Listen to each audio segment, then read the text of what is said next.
sieun beakeun rezeki, sieun kalengitan ku rezeki.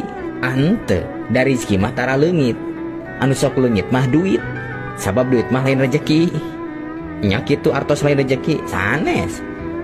Loba jelema anu loba duitna rezekina saeutik, loba jalma anu saeutik duitna rezekina loba. Ageung mana daharna tukang kuli macul jeung anu boga sawah. Nu boga sawah mah saalas oge cuman cemen daharna. Nu kuli macul mah dua alas ngemplad, masih lutam leten jika doma elehnya. Gajah badag daharna badag, ngising nage badag. Sireum leutik daharna leutik, ngising nage leutik. Kantos menakan sireum melegeng segede gajah. Di mana aya? Rezeki mah lain lubak libuk loba lebokeun hadirin. Tapi katuang henteu eta lebokeunana. Punten ieu rada kasar. Kapake henteu jang ibadah eta lubak libukna. Kapapa teu tatangga baraya anu susah ku eta lubak libuk teh. Lamun encan kitu lain rezeki eta.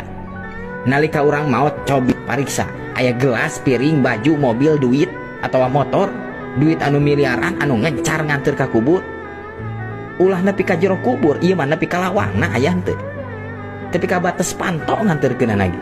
Anu diamalkeun hadirin anu bakal maturan urang eta karek rezeki.